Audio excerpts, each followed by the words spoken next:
But do you really think you're going to be able to turn the tide? We've now had state after state make marriage legal, either through the legislature or in Iowa, it was the Supreme Court.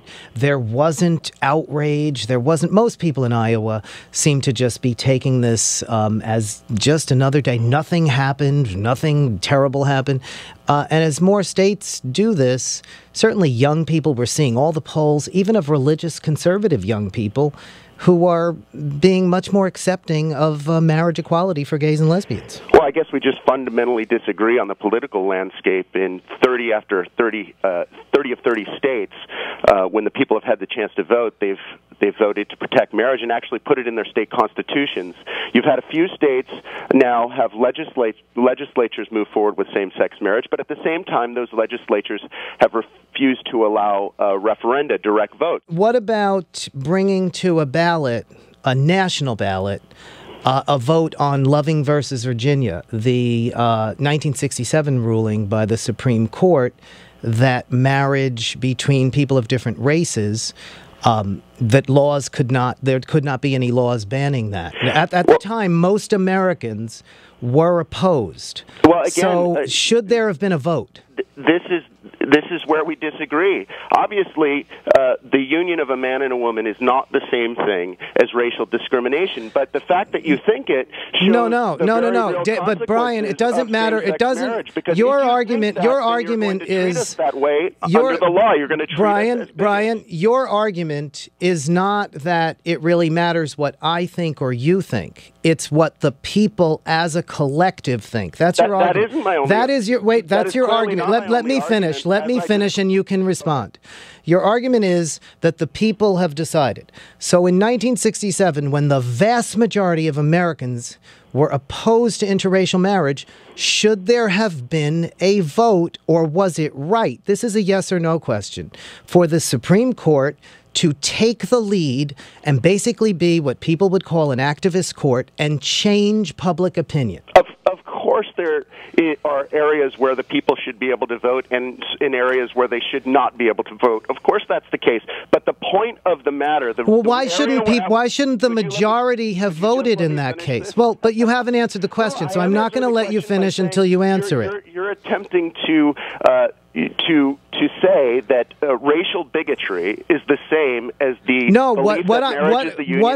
what I am saying is that the majority of people. Your argument is that majority rules. What the majority believes. My argument never was. Yes, your argument is that what the majority believes.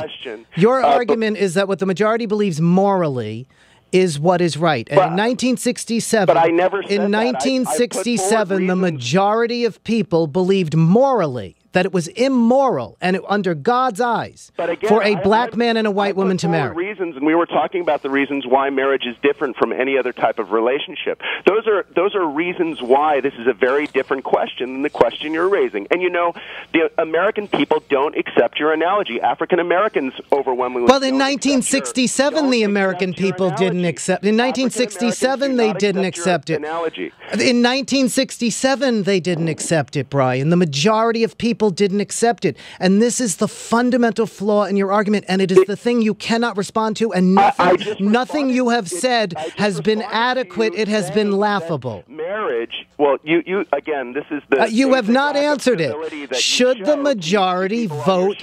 Should the majority vote on marriage? Again, if you let me finish, clearly, I believe there is something fundamentally different from any law that would try and keep the races apart.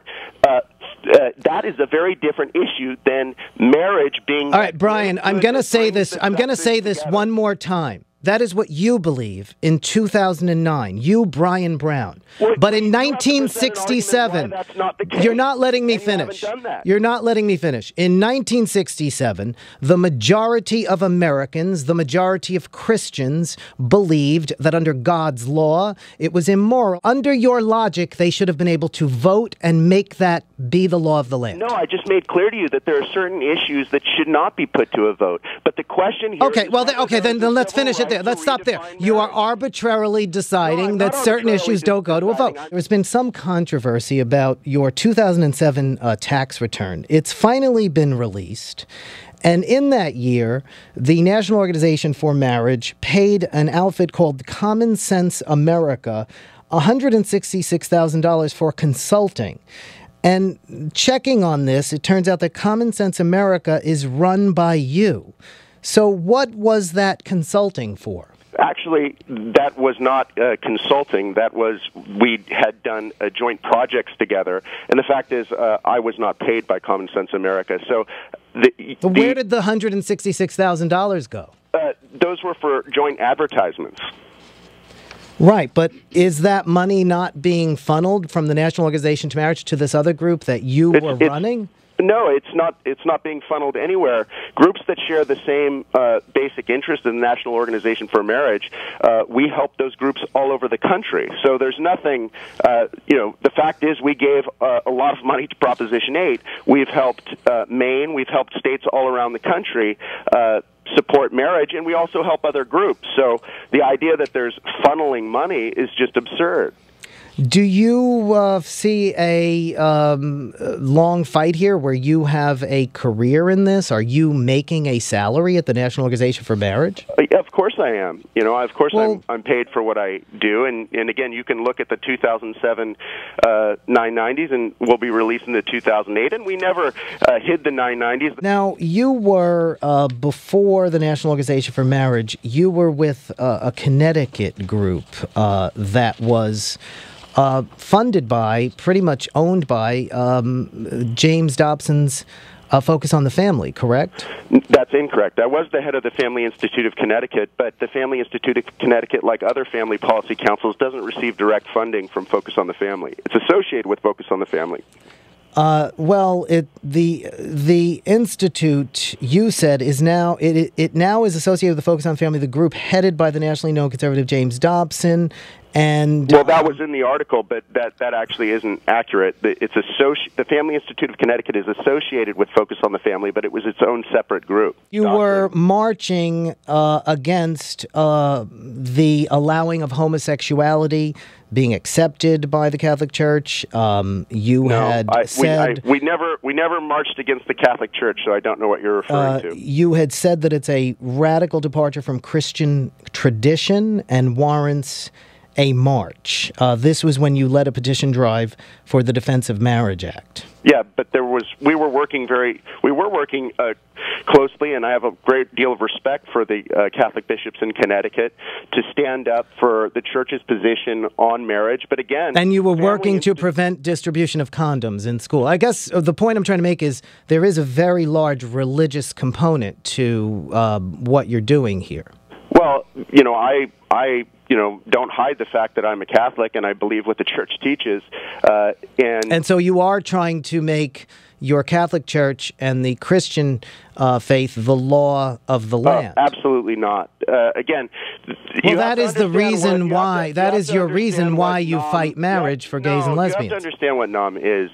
NOM is a number of groups, a number of individuals coming together from very different faiths, very different backgrounds, and some people have no faith at all.